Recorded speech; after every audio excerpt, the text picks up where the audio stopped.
Good morning, dear students. Hope everyone is fine and enjoying studying at home. The last session, I introduced you to the lesson The 100 Dresses, Part 1 by Elpsor Esther. Well, I talked about the protagonist, Wanda Petronsky, to all of you. There was something different about Wanda was definitely her name. She was an American Polish girl. Her name was a reason of fun in the class.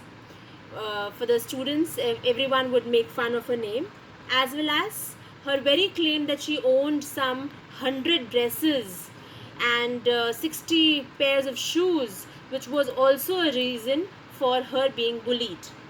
Her two friends, so-called friends, Maddie and Peggy, would always put her to this question that how many clothes, how many dresses you own, how many dresses you have, and how many pairs of shoes, or how many pairs of this and that they would ask. And she would, of course, give them answer that she owned some 100 dresses, she owned some 60 pairs of shoes, and all different colors, all different shades. But the reason why they would make fun was that despite she claimed that she owned so many dresses, she would every day come to school wearing that same faded blue dress in the same pair of shoes. This was the main reason that they would make fun of her. Peggy would always make fun of her. Maddie would always be a part of it, but she really didn't enjoy the fun or the question that Peggy would put onto her. Peggy was the most beautiful and the most intelligent girl of room number 13. Maddie was her best friend. Maddie didn't want to lose Peggy, and therefore she could not ever collect the guts to even put it to her that the way she's putting question to her or asking Wanda about 100 dresses was not right. This perhaps could be one of the reason, but more so the reason was also there was a bigger reason behind it, that Maddie used to feel that somewhere she was also not very rich, and she used to feel that this question might come back to her one day and people might make fun about her, because even she used to wear hand down clothes which were given to her, and so she was to always feel that this was not right, and that she never enjoyed this kind of joke on Wanda. Now I'll proceed further where we had stopped. Today, even though they had been late to school, now this reference comes, if you remember, Monday Wanda was not there, Tuesday she was not there. It was only on Wednesday that was noticed that Wanda was not in her class, she was not coming to school. It was because Maddie and Peggy both had been waiting for her for quite some time, and since she did not come, they were late to school, that they realized that Wanda had not been coming to school. And this pleased Maddie to some extent. Maddie was really glad about it, because she felt that at least she had not had to make fun of Wanda. She worked her arithmetic problems absent-mindedly. 8 times 8. Let's see. She wished she had the nerve to write Peggy a note, because she knew she never would have the courage to speak right out to Peggy, to say, "Hey Peggy, let's stop asking Wanda how many dresses she has." When she finished her arithmetic, she did start a note to Peggy. Suddenly, she paused and shuddered. She pictured herself in the schoolyard, a new target for Peggy and the girls.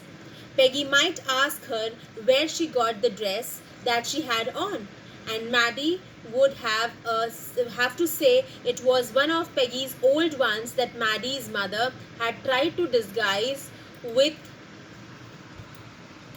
new trimmings, so on, so no one in room 13 would recognize it. So we can see here that Peggy would always put this question, and Wanda would never appreciate. Wanda started feeling that this can come back or roll back onto her. This joke might come back onto her, and so she never really appreciated it. Maddie wanted this joke to come to an end, right? Because she herself was wearing clothes which were handed over to Maddie's mother by Peggy's mother, and Maddie's mother would do some new decorations to it to give it a fresh look. and she used to wear that. She used to feel that someday even Peggy might question her. Okay, if only Peggy would decide on her own accord to stop having fun with Wanda. Oh, well. Maddie ran her hand through her short blonde hair as though to push the uncomfortable thoughts away. With what difference did it make? Slowly, Maddie tore it into bits, the note she had started. She was Peggy's best friend, and Peggy was the best liked girl in the whole room. Peggy could not possibly do anything that was really wrong, she thought. So she could not muster the courage to even hand over the note that she had written to Peggy. She finally tore it away. As for Wanda, she was just some girl who lived up on Boggins Heights and stood alone in the schoolyard. She scarcely ever said anything to anybody. The only time she talked was in schoolyard about her 100 dresses. Maddie remembered her telling about one of her dresses, pale blue with colored trimmings. Trimmings? Decorations. And she remembered another that was brilliant jungle green with red sash. A little trimming with red color. You'd look like a Christmas tree in that, the girls had said in pretended admiration. So they would just give her that look, all right, and they would make fun of the dresses even that she would describe. Thinking about Wanda and her 100 dresses all lined up in the closet, Maddie began to wonder who was going to win the drawing and coloring contest. So the school had a contest of drawing and coloring, and suddenly she was reminded of that. For girls, this contest consisted of designing dresses, and for boys, of designing motorboats. Probably Peggy would win the girls' medal. Peggy drew better than anyone else in the room.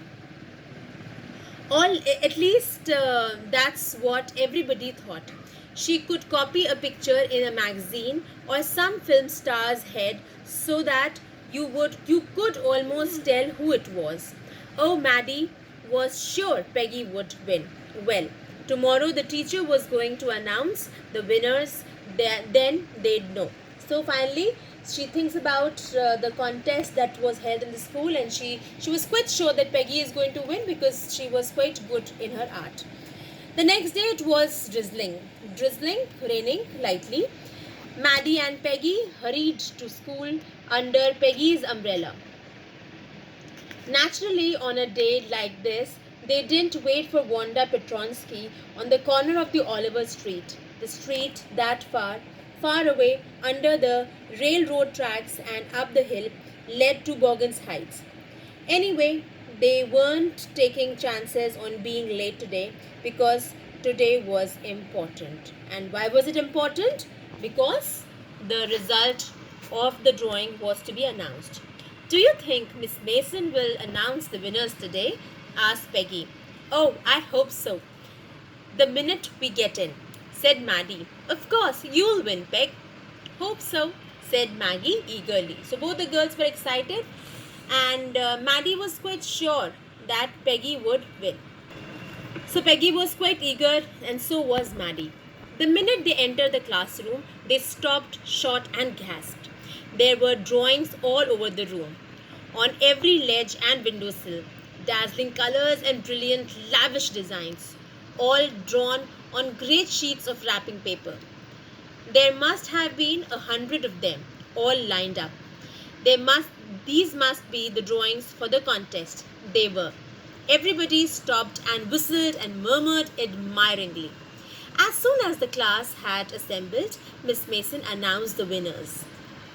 Jack Bagels had won for the boys, she said, and his design for an outboard motor was on exhibition in room 12, along with the sketches by all the other boys. As for girls, she said, although just one or two sketches were submitted by most, one girl, and room 13 should be proud of her. This one girl actually drew 100 designs, all different and all beautiful. In the opinion of the judges, any one of the drawing is worthy of winning the prize. I'm very happy to say that Wanda Petronsky is the winner of the girls' medal. Unfortunately, Wanda has been absent from school for some days and is not here to receive the applause that is due to her. Let us hope she will be back tomorrow.